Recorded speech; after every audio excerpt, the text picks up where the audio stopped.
यहाँ रूस और यूक्रेन की प्राचीन भूमि पर हजारों सालों से घूमने वाली जनजातियां और पुराने समय की अनोखी सभ्यताएं बसी हुई थी।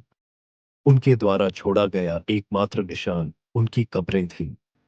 दक्षिण के बड़े घास के मैदानों, जिन्हें स्टेपी कहा जाता है, में वे अपने मुखियाओं को बड़े टीले, जिन्हें कुर्गान कहा जाता है, के नीचे दफनाते थे।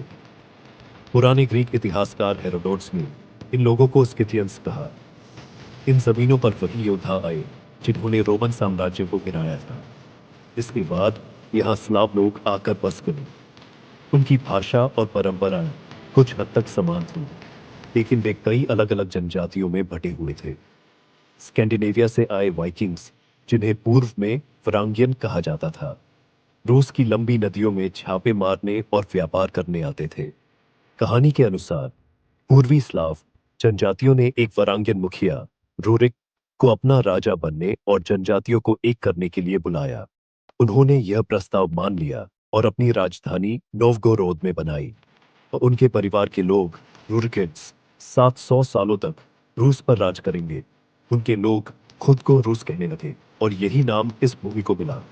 रूरिक के उत्तराधिकारी ओलेग ने कीव पर कब्जा कर लिया और इसे नए राज्य किवन रस की राजधानी बना दिया। 100 साल बाद बीजान्टिन साम्राज्य से अच्छे संबंध बनाने के लिए व्लादिमीर महान ने उनका धर्म अपना लिया और ईसाई धर्म को स्वीकार किया। उन्हें आज भी यूक्रेन और रूस में ईसाई धर्म लाने वाले व्यक्ति के रूप में सम्मान दिया जाता है। यारोस्लाव महान ने नए कानून बनाए और नए इलाकों पर कब्जा किया। उनके शासन का समय कीवन रस का सबसे अच्छा दौर माना जाता है, जब यह यूरोप के सबसे ताकतवर और उन्नत राज्यों में से एक था।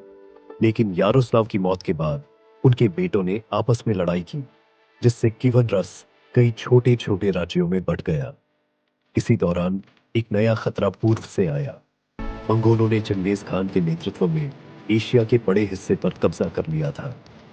उन्होंने काकेशस पहाड़ पार कर कीव के राजाओं को कालका नदी की लड़ाई में हरा दिया और फिर लौट गए। 14 साल बाद वे वापस आए और एक बड़ी सेना के साथ पूरे क्षेत्र को नष्ट कर दिए।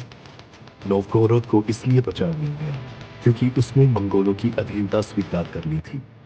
इसके राजा अलेक्जेंडर नेव्स्की ने बाद में बर्फ की लड़ाई में ट्यूटनिक योद्धाओं को हरा दिया। उन्हें रूस के सबसे बड़े नायकों में से एक माना जाता है। मंगोलों ने गोल्डन हॉर्डे नाम से एक साम्राज्य बनाया और साराय को अपनी राजधानी बनाया। रूस के राजा उनके अधीन थे और उन्हें कर चुकाना पड़ता था। जो विरोध करते थे, उन पर भयानक हमले किए जाते थे। इस मंगोल शासन को तातार शासन कहा गया।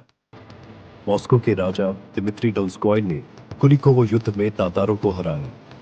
धीरे धीरे मंगोलों का साम्राज्य कमजोर होने लगा और कई छोटे छोटे राज्यों में बंट गए। मॉस्को के राजा इवान तृतीय ने उद्रा नदी पर तातार सेना का सामना किया और उन्हें पीछे हटने पर मजबूर कर दिया। इसके साथ ही रूस ने तातार शासन से खुद को आजाद कर लिया। इवान चतुर्थ, जिन्हें इवान भयानक कहा जाता है, पहले झर बने। उन्होंने कई सुधार किए, लेकिन उनका शासन जल्द ही हिंसक और डरावना हो गया। उन्होंने अपने ही बेटे को गुस्से में मार डाला। इस बीच कोसैक योद्धा यरमाक तिमोफेएविच ने साइबेरिया पर रूसी कब्जे का नेतृत्व किया। रूस ने धीरे धीरे अपनी सीमाओं को बढ़ाया। इवान भयानक की मौत के बाद रूस में अराजकता फैल गई। यह संकट का समय था। पोलैंड की सेनाओं ने मॉस्को पर कब्जा कर लिया और स्वीडिश सेनाओं ने नोवगोरोद पर अधिकार कर लिया। ऐसा लगा कि रूस